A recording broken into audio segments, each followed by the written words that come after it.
नमस्कार दोस्तों, मैं पीके सिंह आप सभी को PKSY मैथ पर स्वागत करता हूं। और आज से टारगेट बैच स्टार्ट है सर। आज 9 बजे से। आज 18 सितंबर है, दिन शुक्रवार से बोला गया था।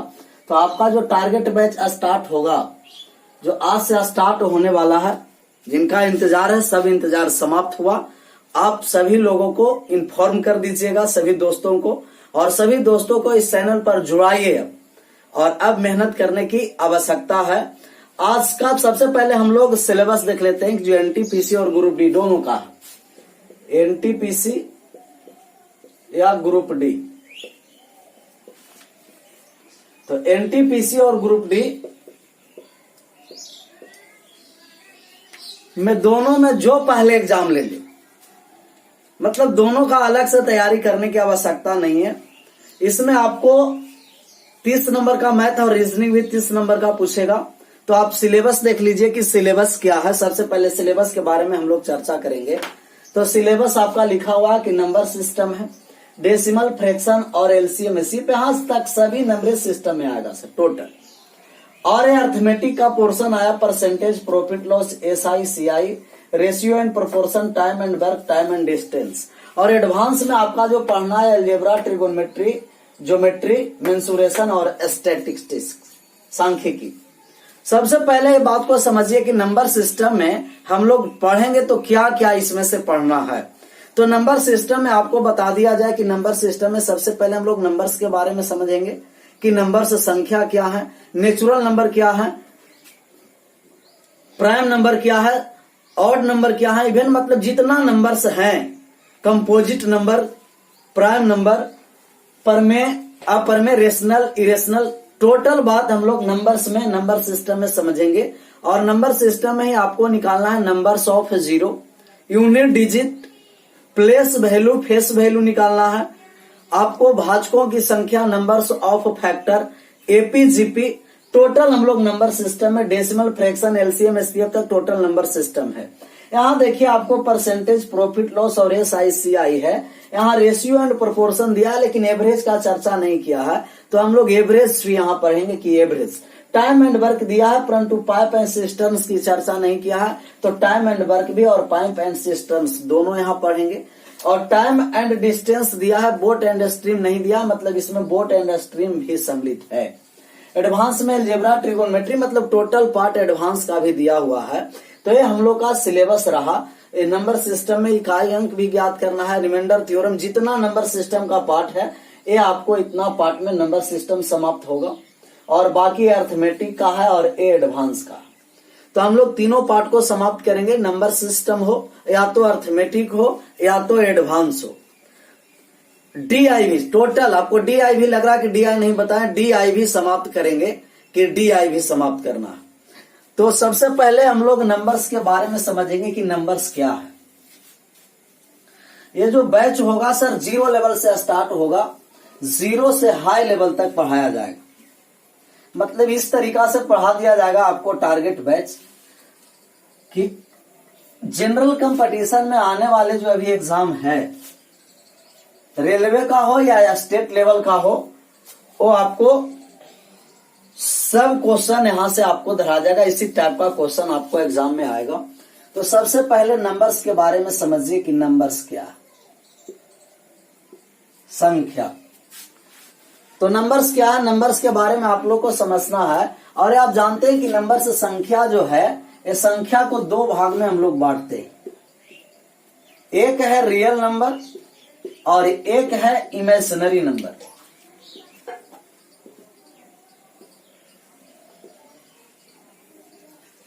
वास्तविक संख्या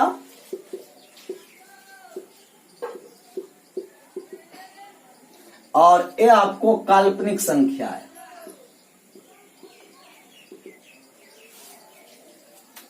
नंबर्स, रियल नंबर आया और इमेजिनरी नंबर आया, वास्तविक संख्या और काल्पनिक संख्या। तो वास्तविक संख्या किसे कहते हैं? जिसे नंबर लाइन पर अगर दर्शा दिया जाए कोई भी संख्या, वो आपको वास्तविक संख्या, रियल नंबर होगा। नंबर लाइन पर दर्शाया जाएगा, जो नंबर लाइन पर संख्या दर्शाया जाता है वही आपको वास्तविक संख्या होता है। और जिसे नंबर लाइन पर नहीं दर्शाएंगे वो आपको काल्पनिक संख्या इमेजिनरी नंबर होगा।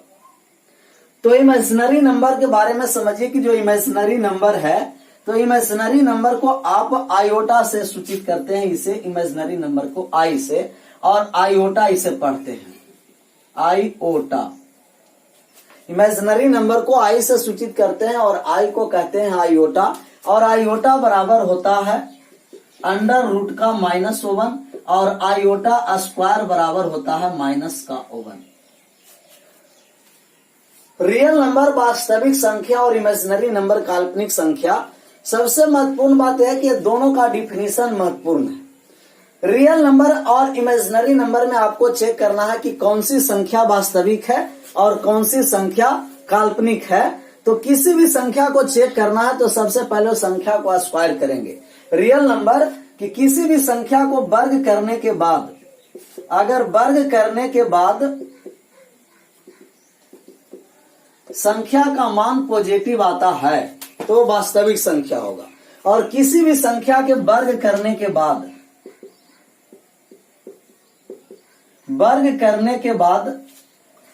अगर मान नेगेटिव आता है तो काल्पनिक संख्या होगा। तो वास्तविक संख्या और इमेजिनरी काल्पनिक संख्या में जब चेक करना है तो सबसे पहले उस संख्या को स्क्वायर करेंगे, और स्क्वायर करने के बाद मान पॉजिटिव देता है तो वास्तविक संख्या, और मान नेगेटिव आएगा तो इमेजिनरी संख्या काल्पनिक संख्या होगा।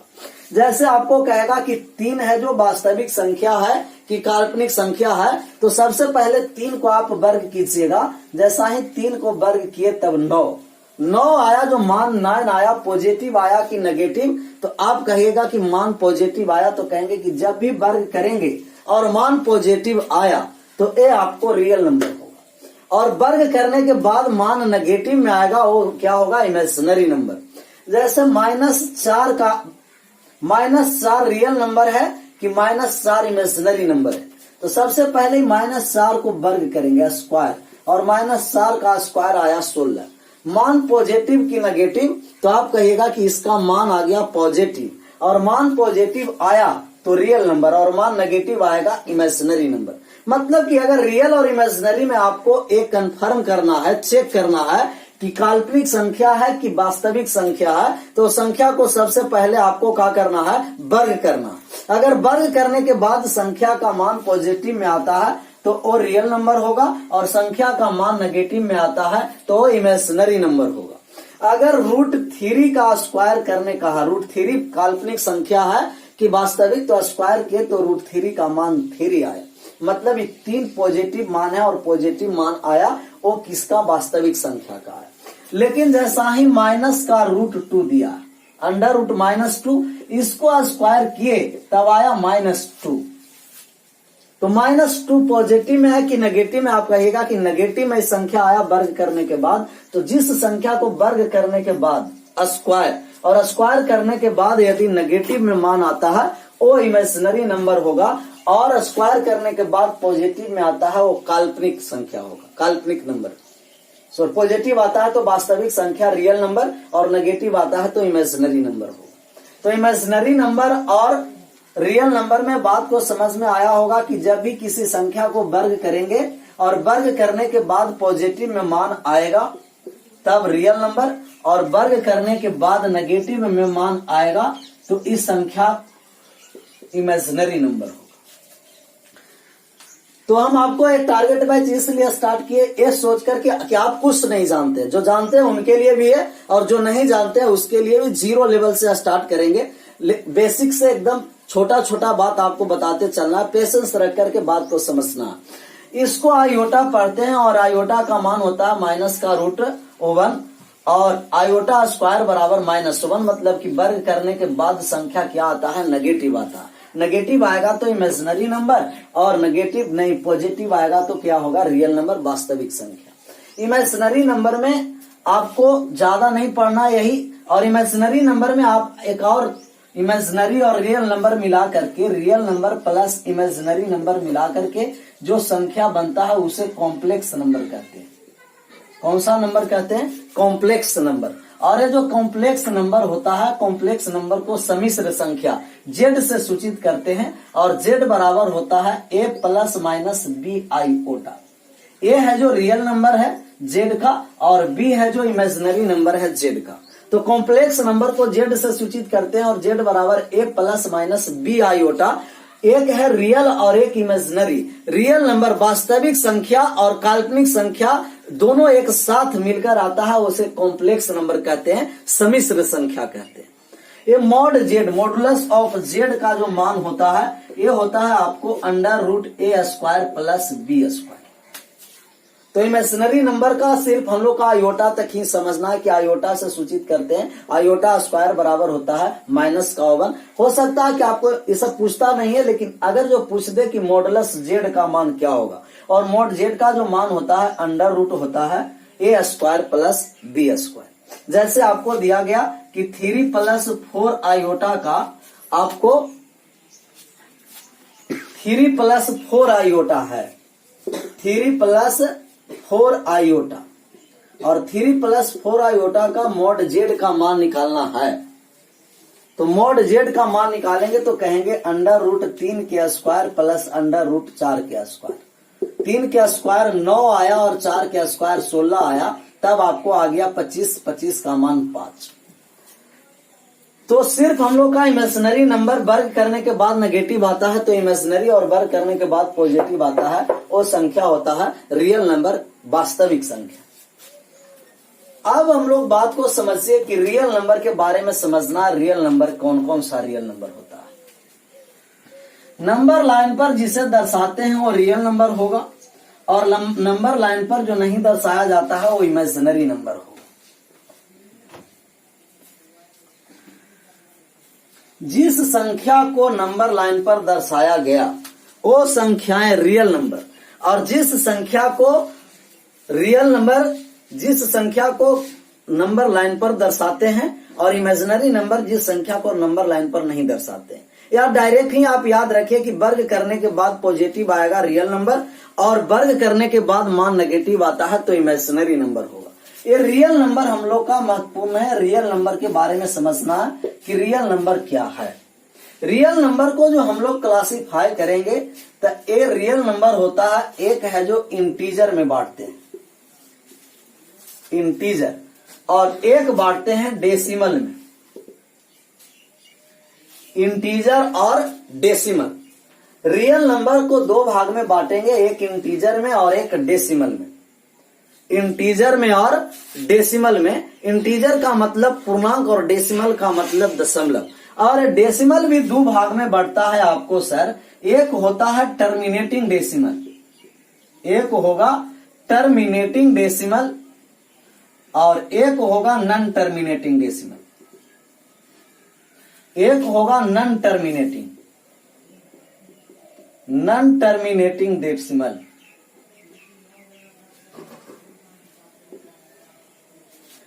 डेसिमल 2 पार्ट में बांटेंगे। डेसिमल के बारे में समझिए कि डेसिमल को 2 पार्ट में बांटेंगे, एक टर्मिनेटिंग डेसिमल में बांटेंगे और एक नॉन टर्मिनेटिंग डेसिमल में बांटेंगे। टर्मिनेटिंग डेसिमल और non terminating decimal. Terminating decimal वो होता है कि किसी दशमलव के बाद कोई भी अंक के बाद वो जाकर के समाप्त हो जाता है, टर्मिनेट हो जाता है। और नॉन टर्मिनेटिंग डेसिमल है वो कभी समाप्त नहीं होता है, दशमलव के बाद जितने अंक पर जाएगा वो समाप्त नहीं होगा, वो बढ़ता आगे जाएगा, जो समाप्त होगा वो टर्मिनेटिंग डेसिमल होगा। टर्मिनेटिंग डेसिमल समझिए कि अगर ये टर्मिनेटिंग डेसिमल है, जैसे 0.15 पर जाके समाप्त हो गया, 0.375 पर समाप्त हो गया, 0.3289 पर समाप्त हो गया, तो जब भी कोई भी 0.93854 यहां समाप्त हो गया, तो कोई भी संख्या जो दशमलव के बाद 2 स्थान के बाद समाप्त हो, 3 स्थान के बाद समाप्त हो, 4 स्थान के बाद हो, 5 स्थान के बाद हो, मतलब कि दशमलव के n स्थान के बाद वो समाप्त हो जाता है, उसके बाद आगे नहीं चलेगा, वो आपको टर्मिनेटिंग डेसिमल होगा कि टर्मिनेट कर गया। नॉन टर्मिनेटिंग डेसिमल दशमलव के कई स्थानों के बाद भी नहीं समाप्त होता है, वो नॉन टर्मिनेटिंग हुआ, कभी वो समाप्त नहीं होने वाले हैं नॉन टर्मिनेटिंग डेसिमल। तो ये डेसिमल में आपको एक टर्मिनेटिंग डेसिमल है और एक नॉन टर्मिनेटिंग डेसिमल है।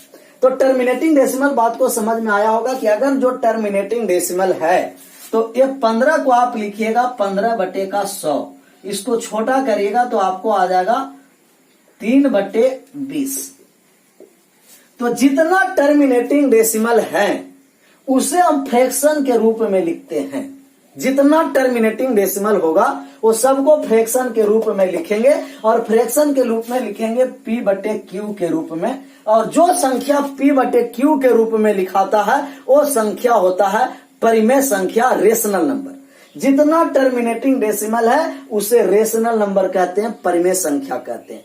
p/q परिमेय संख्या के बारे में समझना, यहीं से परिमेय संख्या उत्पत्ति हुआ है। रेशनल नंबर, परिमेय संख्या उस संख्या को कहते हैं, परिमेय संख्या, परिमेय संख्या उस संख्या को कहेंगे जिनका p/q के रूप में लिखा जाता है जबकि q does not is equal to 0, q 0 नहीं होना और p और q इन दोनों इंटीजर होना है। p और q दोनों क्या हो, इंटीजर हो, p और q दोनों पूर्णांक हो।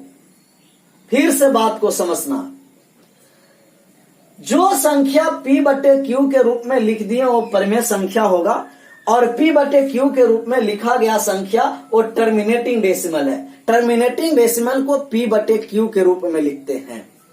और अगर टर्मिनेटिंग डेसिमल है तो p/q के रूप में लिख दिए वो परिमेय संख्या, रेशनल नंबर हुआ। जो संख्या को p/q के रूप में लिखेंगे वो परिमेय संख्या होगा और q does not is equal to 0 होगा, q 0 के बराबर नहीं होगा। परंतु p और q दोनों ही एक क्या होना है, इंटीजर होना है। तो डेसिमल है जो दो प्रकार के हुआ, एक टर्मिनेटिंग डेसिमल और एक non terminating decimal. Non terminating decimal भी दो प्रकार के होगा सर। नॉन टर्मिनेटिंग डेसिमल के बारे में समझिए कि अगर रियल नंबर में डेसिमल हम नंबर समझ रहे हैं तो डेसिमल नंबर को दो भाग में बांटे, एक टर्मिनेटिंग डेसिमल बांटे और एक नॉन टर्मिनेटिंग डेसिमल। और ये जो नॉन टर्मिनेटिंग डेसिमल है, non terminating decimal, non terminating decimal और नॉन टर्मिनेटिंग डेसिमल को दो पार्ट में बांटेंगे। नॉन टर्मिनेटिंग डेसिमल होता है, एक रिपीटिंग डेसिमल होता है और एक नॉन रिपीटिंग डेसिमल होता है। रिपीटिंग डेसिमल और non repeating decimal. Repeating decimal का मतलब कि किसी भी संख्या के बाद वो रिपीट करना स्टार्ट होगा, ये रिपीटिंग डेसिमल होगा। और नॉन रिपीटिंग का मतलब कोई भी संख्या के बाद वो संख्या रिपीट नहीं करता है, वो नॉन रिपीटिंग डेसिमल होगा। तो रिपीटिंग डेसिमल का मतलब कि जैसे 0.666666 आगे रिपीट करता चला, 0.232323 ये रिपीट करता चला, 0.64646464 ये रिपीट करता चल रहा, 0.283 ये रिपीट करता चल रहा। तो नॉन टर्मिनेटिंग डेसिमल में भी दो प्रकार का होता है, एक रिपीटिंग डेसिमल और एक non repeating decimal. Repeating decimal जो संख्या रिपीट करता चलेगा वो रिपीटिंग डेसिमल है और जो संख्या रिपीट नहीं करेगा वो नॉन रिपीटिंग। ये रिपीट कर रहा है 6, इसको आप लिखिएगा 0.6 पर रेकरिंग। और रेकरिंग का मतलब 9 होता है, 6/9 कीजिएगा तो ये आपको आ जाएगा 2/3। इसको आप लिखिएगा तो 23/99 और इसको लिखिएगा तो 2 अंक के बाद दशमलव है। जैसे 0.23 पर रेकरिंग, 2 पर रेकरिंग है तो दोनों संख्या को लिख दिया और 2 पर रेकरिंग तब 2 × 9। रेकरिंग डेसिमल भी बताएंगे, पहले इस बात को समझना है टर्मिनेटिंग डेसिमल में और नॉन टर्मिनेटिंग में कि एक रिपीटिंग होता है और एक नॉन रिपीटिंग होता है। उसके बाद रेकरिंग भी चलाएंगे कि रेकरिंग क्या। सबसे पहले इसको बात को समझना, जैसे 0.23 लिखे और 0.64 पर रेकरिंग हुआ तो 64/99 हो गया। और ये आपको हुआ 0.283283 तो 0.283 पर रेकरिंग, 3 संख्या पर रेकरिंग तो 3 बार 9 दे दिए, ये आपको आ गया 283/999। और जिस संख्या को देखिए, इसको भी p/q के रूप में लिखे तो हम कहेंगे कि रिपीटिंग डेसिमल को भी p/q के रूप में लिखते हैं। और अगर जिस संख्या को p/q के रूप में लिख दिए वो क्या हो गया, रेशनल नंबर, परिमेय संख्या हुआ। तो रिपीटिंग नंबर को भी परिमेय संख्या कहेंगे। और नॉन रिपीटिंग का मतलब 0.8974832 ये बढ़ता चला गया, ये कभी भी समाप्त नहीं हुआ, तो वो आपको नॉन रिपीटिंग डेसिमल हुआ। कभी भी नहीं समाप्त होगा नॉन रिपीटिंग, और कभी भी रिपीट नहीं करेगा, मतलब ये बढ़ता जाएगा, नहीं समाप्त होगा और नहीं रिपीटिंग होगा, तो ये आपको नॉन रिपीटिंग डेसिमल। और किसी भी संख्या को बार बार जब रिपीट होना स्टार्ट हुआ किसी संख्या के बाद, ये रिपीटिंग डेसिमल। तो रिपीटिंग और नॉन रिपीटिंग। और नॉन रिपीटिंग को हम p/q के रूप में नहीं लिखते हैं, और जिसे p/q के रूप में नहीं लिखते हैं उसे रेशनल नंबर नहीं कहेंगे, परिमेय संख्या नहीं। ये आपको हो गया इरेशनल नंबर, अपरिमेय संख्या। इसे कौन सा संख्या कहेंगे, इरेशनल नंबर, अपरिमेय संख्या कहेंगे, अपरिमेय संख्या, इरेशनल नंबर, अपरिमेय संख्या। तो नॉन रिपीटिंग को कहेंगे इरेशनल नंबर, अपरिमेय संख्या। बात को समझना है, डेसिमल को हम दो प्रकार में बांटे, एक है जो टर्मिनेटिंग डेसिमल बांटे और एक नॉन टर्मिनेटिंग डेसिमल बांटे। और नॉन टर्मिनेटिंग को भी दो प्रकार से बांटे, एक रिपीटिंग में बांटे और एक नॉन रिपीटिंग में बांटे। तो आपको रेशनल और इरेशनल नंबर के बारे में समझिए कि अगर रेशनल नंबर है, रेशनल नंबर परिमेय संख्या, रेशनल नंबर परिमेय संख्या, तो परिमेय संख्या को अभी बताएं कि p/q के रूप में लिखा जाता है, और जबकि q does not is equal to क्या होना है, 0। और p और q दोनों ही क्या होना है, इंटीजर। p और q दोनों क्या होना है, इंटीजर होना। और p/q के रूप में लिखने के लिए वो संख्या क्या होना है, या तो टर्मिनेटिंग होना है, टर्मिनेटिंग डेसिमल होना है, या तो रिपीटिंग डेसिमल होना है, रिपीटिंग। परिमेय संख्या p/q के रूप में लिखते हैं, q does not is equal to 0 होगा। p और q दोनों ही क्या होना है, इंटीजर होना है। p और q दोनों को क्या होना है, इंटीजर होना है। और p/q के रूप में कौन कौन सी संख्या लिखा जाता है, तो आप कहिएगा कि जो टर्मिनेट कर रहा है या जो रिपीटिंग कर रहा है। तो टर्मिनेटिंग डेसिमल और रिपीटिंग डेसिमल, टर्मिनेटिंग और रिपीटिंग दोनों को ही p/q के रूप में लिखेंगे, और ये रेशनल नंबर कहाएगा। और इरेशनल नंबर किसे कहते हैं, इरेशनल, इरेशनल नंबर अपरिमेय संख्या, इरेशनल नंबर अपरिमेय संख्या। जो अपरिमेय संख्या हुआ, ये अपरिमेय संख्या जिसे p/q के रूप में नहीं लिखा जा सकता है, p/q के रूप में नहीं लिख सकते हैं। p/q के रूप में कौन सा संख्या को नहीं लिख सकते हैं, तो आप कहिएगा कि कौन कौन सी संख्या नहीं लिखाएगा, तो non terminating, non terminating decimal और non repeating decimal, non terminating decimal और non repeating decimal. Non terminating और नॉन रिपीटिंग। रेशनल नंबर अपरिमेय संख्या जिसे p/q के रूप में, इरेशनल नंबर अपरिमेय संख्या जिसे p/q के रूप में नहीं लिखते हैं। और p/q के रूप में कौन कौन सी संख्या नहीं लिखाता, जो नॉन टर्मिनेटिंग हो और नॉन रिपीटिंग हो, जो कभी समाप्त नहीं हो और जो कभी रिपीट नहीं हो, वो आपको आ गया इरेशनल नंबर में। रेशनल नंबर p/q के रूप में लिखते हैं, q does not is equal to 0, परंतु p और q दोनों ही इंटीजर होना है। जब तक दोनों इंटीजर नहीं है उसे हम p/q के रूप में नहीं लिखेंगे। टर्मिनेटिंग डेसिमल हो या तो रिपीटिंग डेसिमल हो, दोनों को p/q के रूप में लिखेंगे। तो टर्मिनेटिंग और रिपीटिंग को रेशनल और नॉन टर्मिनेटिंग नॉन रिपीटिंग को इरेशनल कहेंगे। आपको ये पता होगा कि पाई परिमेय है कि पाई अपरिमेय है, तो आप कहिएगा कि पाई का जो मान होगा 3.014 1416 ऐसा ही आपको बढ़ता चलेगा। मतलब कि पाई का मान नहीं तो टर्मिनेट किया और नहीं किसी संख्या के बाद वो रिपीट किया, तो नहीं टर्मिनेट किया और नहीं रिपीट किया, मतलब यही रेशनल नंबर अपरिमेय संख्या हुआ। तो पाई एक अपरिमेय संख्या है, परंतु पाई का लगभग मान 22/7 होता है और 22/7 एक परिमेय संख्या है। बहुत इंपॉर्टेंट बात है, बार बार पूछता है एग्जाम। तो पाई एक अपरिमेय संख्या परंतु 22/7 एक परिमेय संख्या। अब बताइए कि √3, तो कहिएगा कि √3 का मान कभी भी रिपीट नहीं करेगा और नहीं टर्मिनेट करेगा, तो √3 भी एक अपरिमेय संख्या है। 0 के बारे में बताइए, तो आप कहिएगा कि 0/1, 0/1 और 0 में 1 से भाग दिए तो ये आपको 0 आया, तो 0 भी एक परिमेय संख्या है। जिसे P/Q के रूप में लिखेंगे वो परिमेय संख्या होगा, और जिसे P/Q के रूप में नहीं लिखा जाएगा वो अपरिमेय संख्या होगा।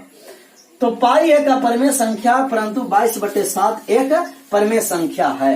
तो आप देखें कि परिमेय संख्या को होने के लिए टर्मिनेट नंबर होना चाहिए, टर्मिनेटिंग, और एक रिपीटिंग होना चाहिए, और नॉन टर्मिनेटिंग नॉन रिपीटिंग होगा जो इरेशनल होगा। तो पाई एक अपरिमेय संख्या है। √3 माइनस का √3 2√3 प्लस 5√2, मतलब कि जो भी रूट से बाहर नहीं निकलेगा, जो भी संख्या रूट से बाहर नहीं आएगा वो इरेशनल, और जो रूट से बाहर आ जाएगा वो रेशनल। √16 का मान 4, तो आप कहिएगा कि ये टर्मिनेट कर गया।